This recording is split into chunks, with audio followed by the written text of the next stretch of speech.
This is part 2 of the lecture on taxation of business income, U.S. domestic rules.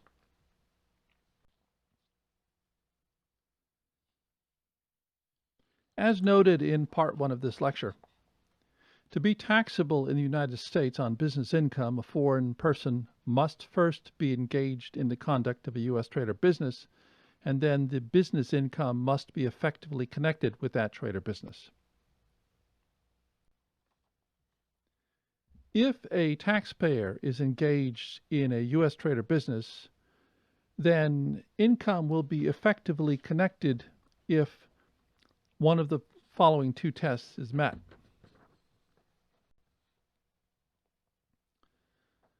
U.S. source income that is ordinarily classified as non-business income, that is interest, dividends, rents, royalties, and other FEDAP income, is effectively connected if there is an actual connection between the income and the U.S. trade or business. Income other than FEDAP income is effectively connected if it is U.S. source income and the taxpayer is engaged in any U.S. trade or business. To be effectively connected, the income does not have to be in any way connected to the U.S. trade or business.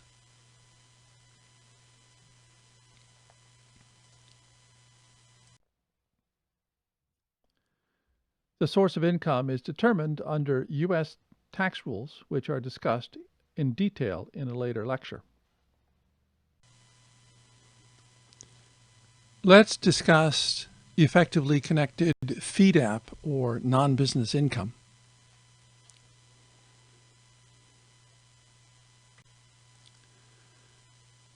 U.S. source income that is ordinarily non-business income, that is interest, dividends, rents, royalties, and other FEDAP income, is effectively connected if it meets either the asset use test or the business activities test.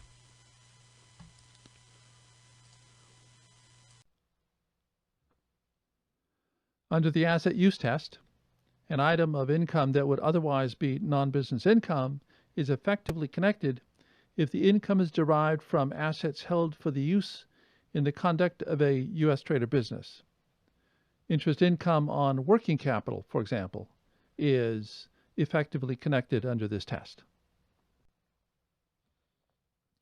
Under the business activities test, an item of income that would otherwise be non-business income is effectively connected if activities of the U.S. business were material in the realization of that income.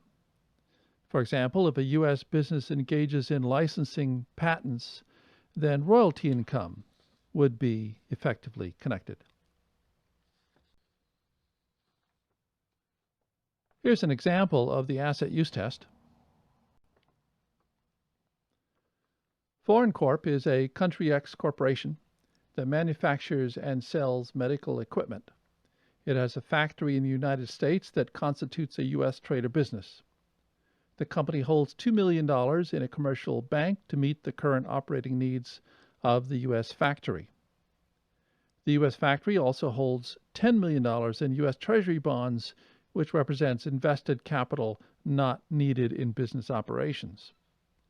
The interest income on the $2 million is effectively connected because it is derived from assets held for use in the business. The interest on the Treasury bonds is not effectively connected because the bonds are not used in the business.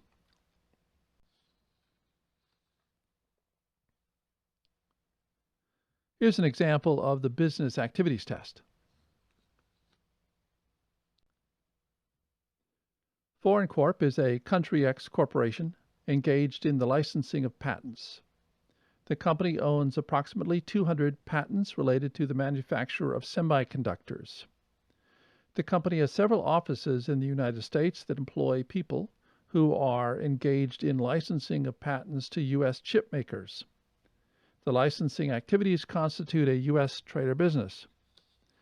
Although royalty income is ordinarily non-business income, because the activities of the U.S. officers are material to the production of royalty income, that income is effectively connected with the U.S. licensing activities.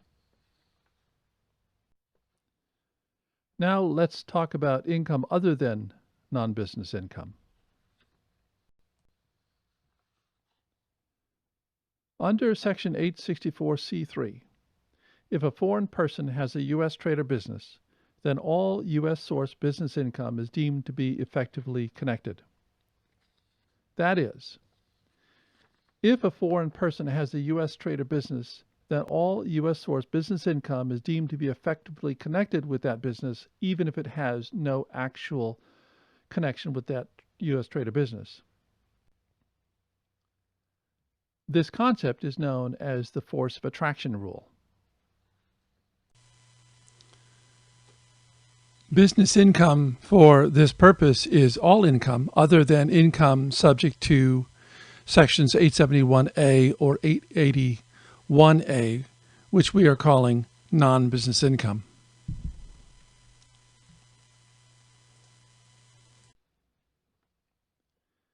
Here's an example of effectively connected business income that is taxable in the United States under the force of attraction rule. Foreign Corp is a Country X corporation engaged in selling tractor parts.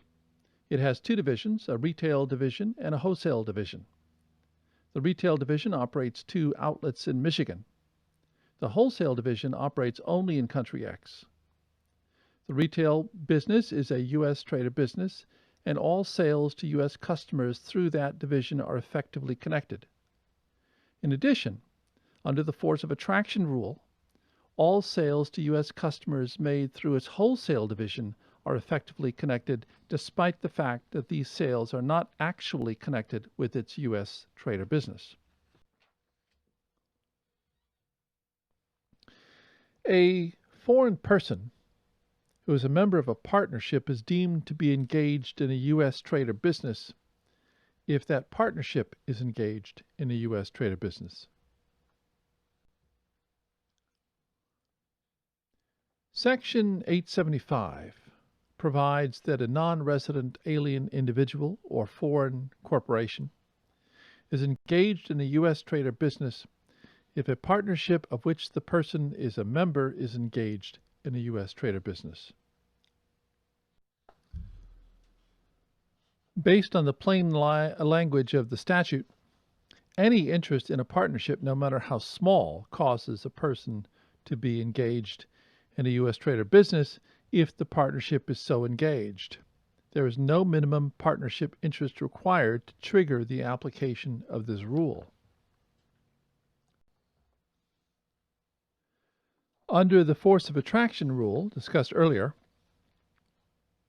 the existence of a U.S. trader business can cause all other U.S. source business income to be effectively connected and taxed in the United States, regardless of whether the income has any relationship to the trader business. Accordingly, if a foreign person is deemed to be engaged in a U.S. trader business as a result of ownership of an interest in a partnership, then all of that partner's other U.S. source business income is effectively connected. Here's an example of the attribution of a partnership's trader business to its partners. Foreign Corp is a Country X corporation and a 5% limited partner in FP1, a foreign limited partnership. FP1 carries on an active business only in Country X. FP1, in turn, is a 1% limited partner in FP2, a foreign partnership that is engaged in business in Country X, but is also engaged in a trader business in the United States. The U.S. trader business of FP2 is attributed to Foreign Corp. This example is continued on the next slide. Foreign Corp sells clothing to customers in the United States. Its employees and agents are never present in the United States. Based on its own activities, Foreign Corp is not engaged in a U.S. trader business, and its U.S. source income would not be effectively connected. However, because the trade or business of FP2 is attributed to Foreign Corp, all of Foreign Corp's U.S. source income may be effectively connected. The rule for partnerships discussed in the immediately preceding slides has its counterpart in trusts. Section 875 provides that a non-resident alien individual or foreign corporation is engaged in a U.S. trade or business if a trust or estate of which the person is a beneficiary is engaged in a U.S. trade or business.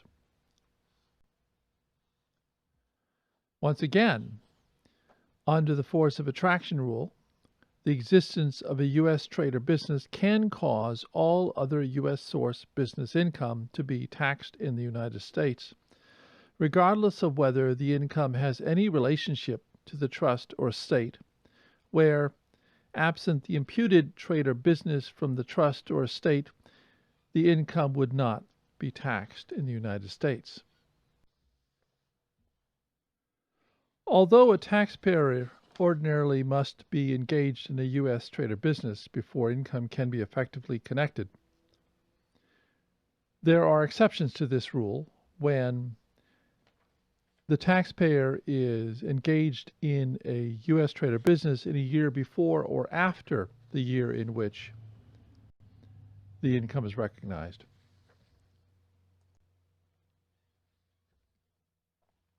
If a taxpayer is engaged in a U.S. trade or business when the taxpayer engages in a transaction,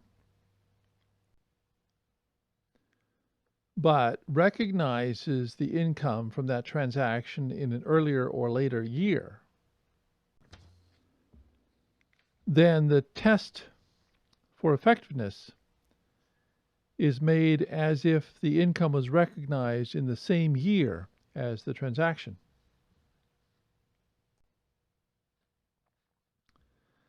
Here's an example of the recognition of income in years before and after the taxpayer is engaged in a U.S. trade or business. Foreign Corp is a Country X corporation that provides consulting services. It is paid in 2010 for services to be performed in 2011. During 2010, the company is not engaged in a U.S. trade or business. The services in 2011 are performed in the United States and constitute a U.S. trade or business. The 2010 income is treated as being received in 2011 for purposes of determining if it is effectively connected. Accordingly, the 2010 income is treated as effectively connected in 2010. Assume Foreign Corp closes its U.S. office in 2011. In 2012, it receives payment for services performed in 2011. As with the 2010 payment, the 2012 payment will be treated as being received in 2011 for the sole purpose of determining if it is effectively connected. Accordingly, the 2012 income is effectively connected in 2012. Here is a special rule relating to property formerly used in a U.S. trade or business.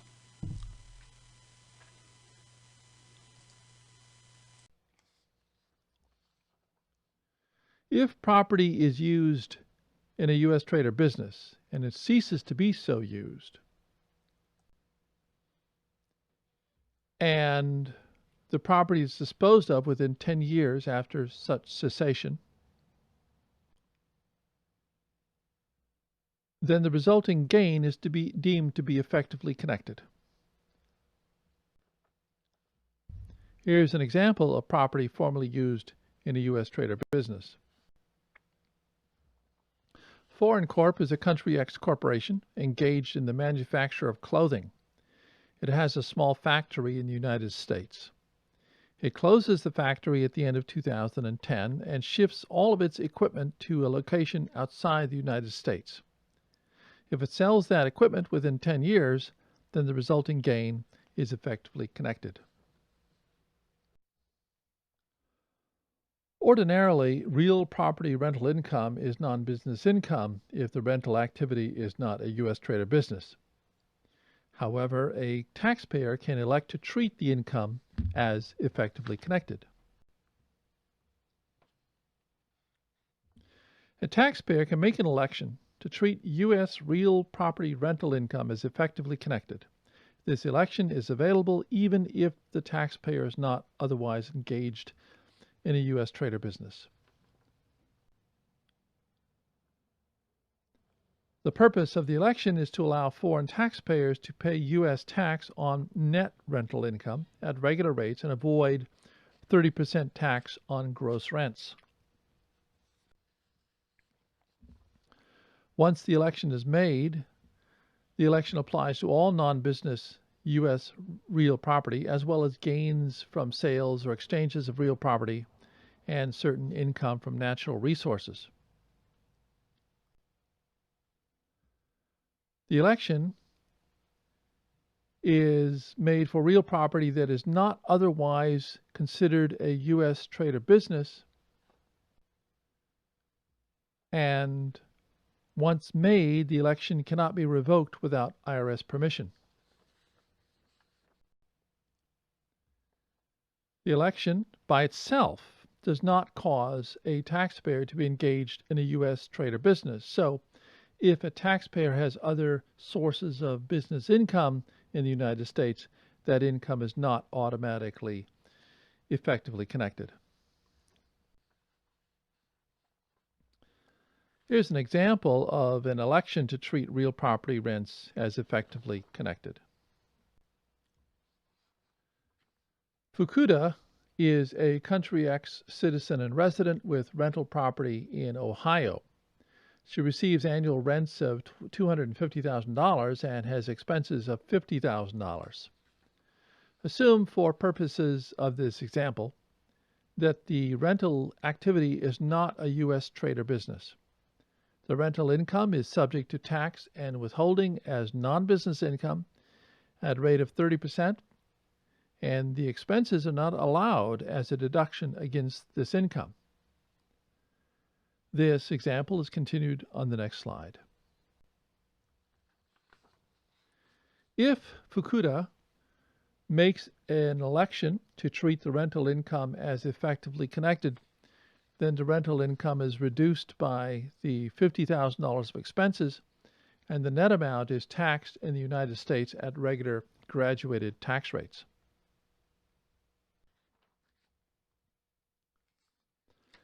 Let us complete this lecture with a discussion of personal services. As discussed earlier in this lecture, the performance of personal services is considered a trade or business under Section 864. The only exception to this rule is under the 90-day $3,000 rule. Accordingly, unless the 90-day $3,000 exception applies, any U.S. source income from services performed in the United States is effectively connected income. In the lecture on non-business income, we found that U.S. source compensation for personal services is one form of FEDAP income that is subject to withholding if not effectively connected. We learned in the lecture on withholding that a payer cannot presume that such compensation is effectively connected. To avoid withholding on this income, the service provider must provide the payer with Form W-8 ECI or its equivalent. See the lecture on withholding for the informational content. Without this form, the payer must withhold tax. Note that the exception from withholding does not apply in the case of services performed as an employee. In this case, the regular rules for wage withholding would apply. Personal services can be performed by entities as well as individuals, and the rules discussed above should apply. For example, if a foreign corporation or foreign partnership performs, through its agents or employees, personal services in the United States, the rules discussed above would ordinarily apply.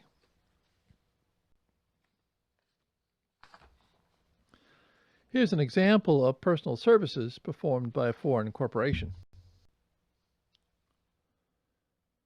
Foreign Corp is a Country X corporation that performs consulting services. The company provides services to Domestic Co., a U.S. company, over a period of 9 months. Some of the services are provided by Foreign Corp employees located in Country X, and some are performed by Foreign Corp employees temporarily present in Domestico's U.S. offices. As we will see in the lecture on the source of income, only services performed in the United States result in U.S. source income. This example is continued on the next slide. If Foreign Corp provides Domestic Co. with a Form W-8 ECI, then Domestic Co. is relieved of any liability for withholding tax on the payments with regard to any of the amounts paid to Foreign Corp for its services. If, on the other hand, Foreign Corp does not provide Domestic Co. with Form W-8 ECI or its equivalent, then Domestic Co. must withhold tax on the compensation associated with the services performed in the United States.